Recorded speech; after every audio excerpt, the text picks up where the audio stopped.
Chihiro is an eccentric guy who has a peculiar fascination with zombies. He's obsessed with them, and even daydreams about having a girlfriend who is a zombie, which most people would consider a crazy idea. However, his world takes a tragic turn when his cat, Babu, is tragically killed in an accident.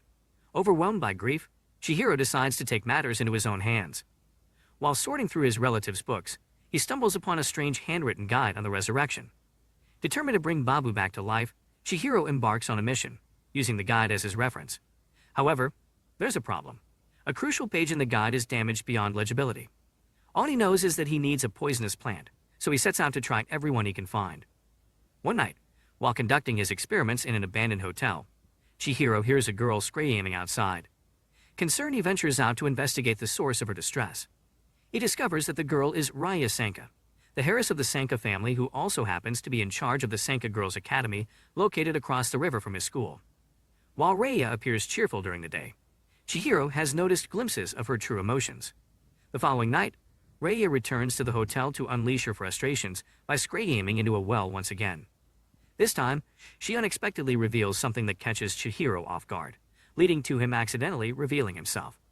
To his surprise, instead of thinking he's crazy, Raya expresses a desire to help him bring Babu back to life. In fact, she even entertains the idea of becoming Chihiro's zombie girlfriend if their resurrection efforts prove successful. Later, Chihiro was feeling hopeless as he had exhausted all the poisonous plants he could find for his zombie potion. Just when he was about to give up, Raya came up with an idea and hurried away. While she was away, she reflected on her childhood and how she had always pretended to be happy, assuming that everyone else was doing the same. Raya's father was extremely strict and controlling. He would fire maids for small mistakes like letting Raya fall while learning to walk, or allowing her to play with a cat in the garden. He was so obsessed with Raya that he had almost forgotten about his own wife. As a result, Raya's mother resented her, and Raya found herself trapped in this terrible family dynamic. To make matters worse, Raya's father had a disturbing tradition of taking inappropriate photos of Raya on her birthday. When Raya confided in a friend and discovered that it was not normal, she tried to make him stop. However, her attempt backfired, making her realize that she was truly alone and that if she didn't go along with it, others would be hurt. After adding hydrangea leaves to the potion, they gave it to Babu, but nothing happened. Chihiro offered Raya a ride home on his bicycle and shared that he planned to bury Babu the next day. When Raya sneaked into her house, she found her father waiting for her. Meanwhile, Chihiro returned home to find Ranko, his cousin, waiting for him. She was curious about what he had been up to and where he was going, so she looked inside the icebox. They were both shocked to see Babu suddenly leap out and jump out the window. The potion had worked. At the same time, Raya took out a small vial of the zombie potion she had taken and decided to drink it. She believed that death would be preferable to continuing her current life. The next morning, Raya woke up to realize that the poison she consumed didn't work. Despite feeling disappointed, she put on a brave face and went down to have breakfast. Her mother was furious, but seemed to enjoy the situation. Her father apologized for hitting her, but then claimed that nobody could love her as much as he does. As a result, he decided to homeschool her, but she needed to change out of her school uniform first. During breakfast, the butler came in with some news, and Raya was asked to leave the room. However, she couldn't resist eavesdropping. She discovered that they had found Chihiro, and her father was planning something terrible for him. He intended to have him castrated. Raya couldn't believe her father would do something so cruel to Chihiro. She had to escape and warn him, much to the amusement of her sister Aria. Meanwhile, Chihiro was busy trying to capture the reanimated corpse of Babu. Ranko was unhappy with what he had done, especially since it could potentially lead to a zombie outbreak. Chihiro realized his mistake and tried to catch Babu before things got out of hand. Babu led Chihiro to an abandoned hotel, where the cat began to eat hydrangea leaves. It was at that moment that Raya appeared, walking along the cliff where Chihiro had previously saved her. However, her father showed up and demanded she come home. Raya refused and swatted his hand away. He tried again and forcefully dragged her along the side of the cliff. In a desperate attempt to save Ree, Babu intervened, but her father overreacted and accidentally knocked Raya off the cliff. She landed with a thud, her belly splitting open on a tree stump. Both Chihiro and her father watched in horror as it happened. However, to their astonishment, Raya got up and staggered towards Chihiro. Danichiro witnessed the tragic sight of his beloved daughter, Raida, falling off the cliff and presumed she had died. He was devastated and his world shattered in an instant. However, much to his disbelief and anger, she stood up and walked away with Chihiro Furuya, that boy. In his delusion, Danichiro blamed Chihiro for taking Raya away from him, conveniently ignoring his own role in pushing her off the cliff. His thoughts and actions were completely irrational. Meanwhile, Chihiro was grappling with the fact that Raya had seemingly died and then suddenly appeared in his bedroom. She was excited about the new possibilities, while Chihiro remained concerned about her well-being. Raya expressed her desire to go shopping, visit museums, and enjoy the things she couldn't do under her father's control. In her excitement, she grabbed Chihiro and pushed him back, leaning in for a moment of. However, their moment was interrupted by Ranko, who was calling from outside. Ranko was furious with Chihiro for leaving her behind in the tunnel and not checking up on her scents. She intended to enter the house, but Chihiro, wanting to keep Ri's presence a secret, went outside to talk to her. They walked down to the river, away from his home, where Ranko unleashed her anger on him for what he had done to her. To make matters worse, Chihiro's friends arrived and they, too, expressed their annoyance. Back at Chihiro's home, Radia grew restless and started to worry about Ranko. She wondered if Chihiro had a girlfriend. Nevertheless, she decided to take a shower, assuming no one was home. As she showered, she realized that as a zombie, she couldn't feel hot or cold. However, her shower was abruptly interrupted by Chihiro's grandfather, who mistook her for his deceased wife. When Chihiro returned home, he found Rei lying on his bedroom floor, wearing only a towel. He complained about feeling stiff and being unable to move properly. It was then that Chihiro realized she was experiencing rigor mortis, a condition associated with the deceased. In the morning, Rei continues to suffer from rigor mortis, rendering her unable to move. Chihiro, needing to go about his day, can't leave her lying there. He improvises a bed for her in his closet and struggles to move her there. Once she's settled, he can finally attend to his responsibilities. Today, there's no school as he has to assist his family in cleaning the shrine. While they clean, Chihiro's father asks him about the cat, expressing that perhaps they should have waited before getting a new one. Chihiro surprises him by revealing that it's actually Babu, who has returned from the grave.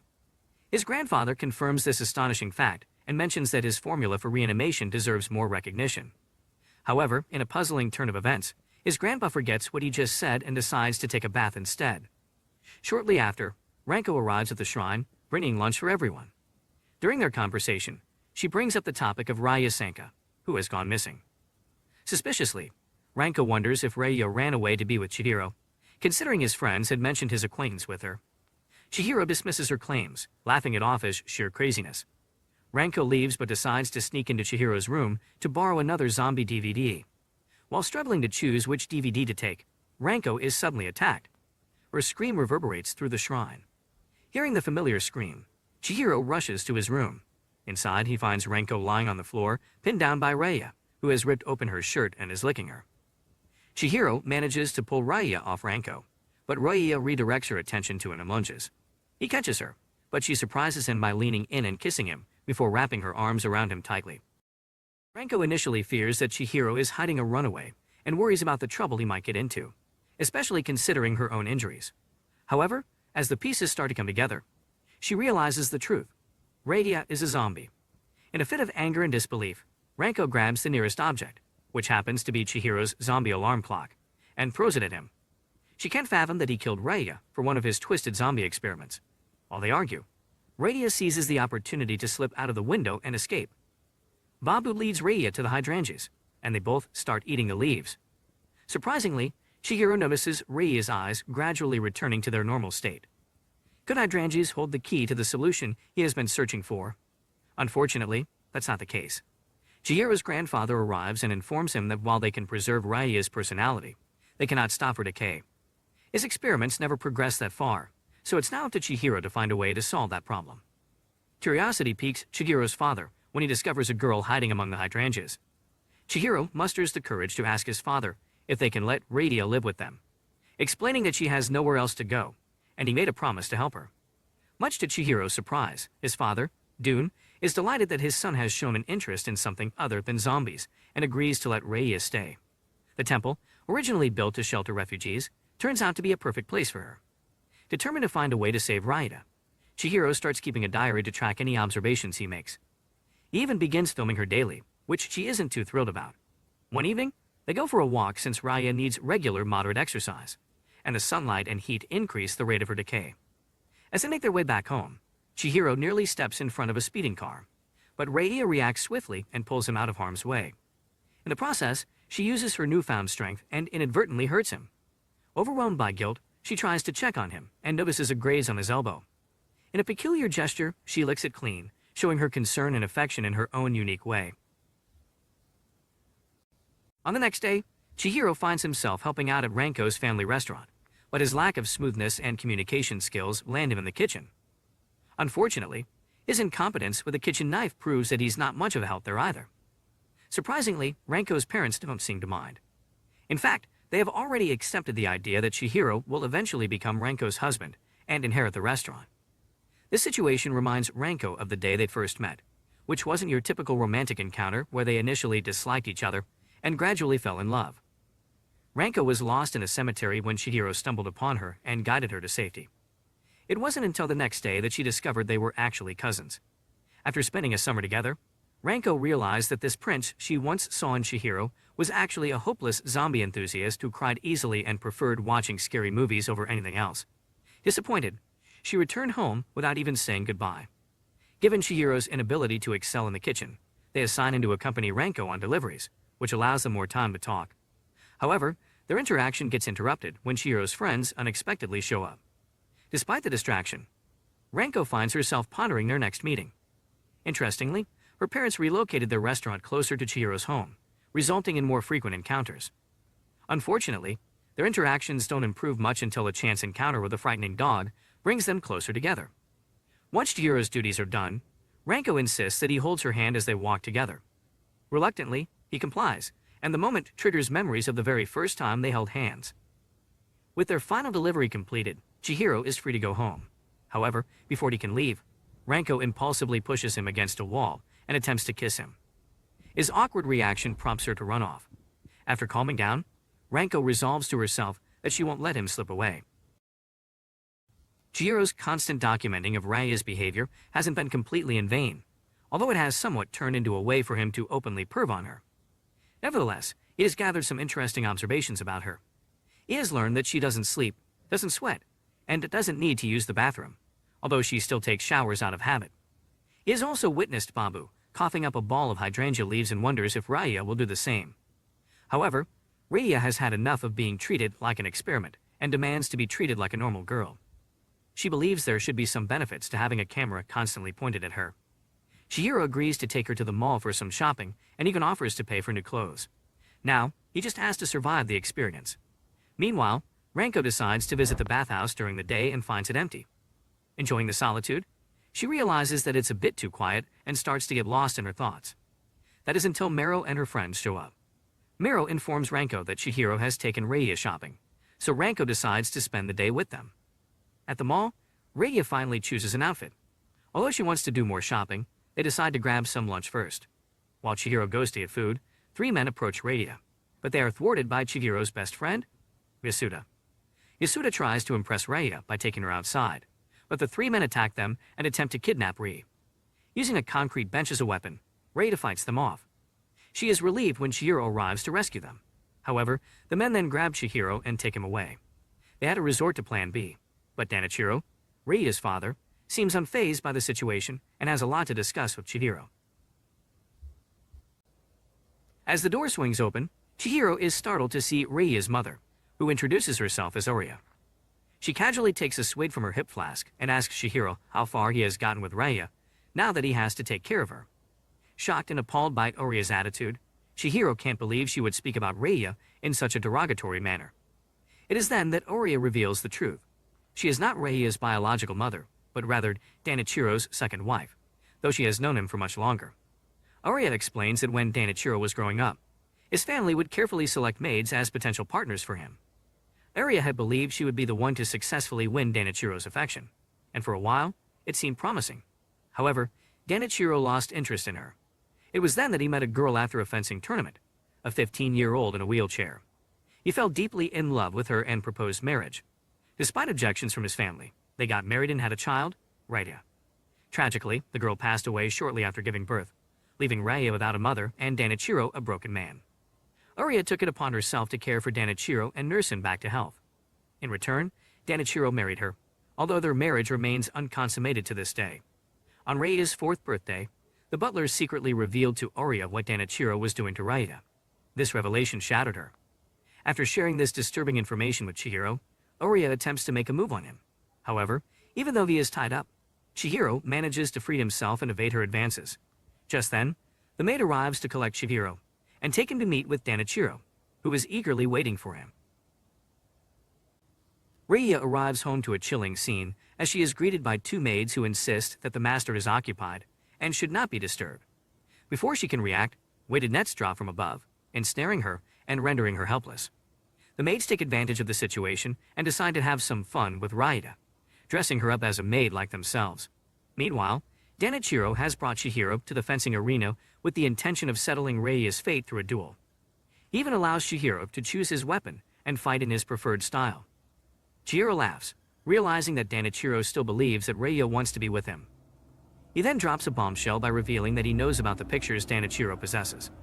As Reiya finds herself dressed in a bunny girl outfit, she reaches her breaking point. Fueled by concern for Chihiro, she manages to break free from the restraints and rushes to find him. She has a hunch about where he might be and heads straight there.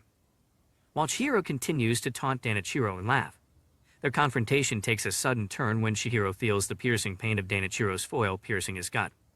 In a surprising twist, Chihiro manages to keep going and retaliates by headbutting Danichiro.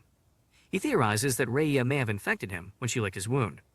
As Reiya bursts into the scene, their conversation continues.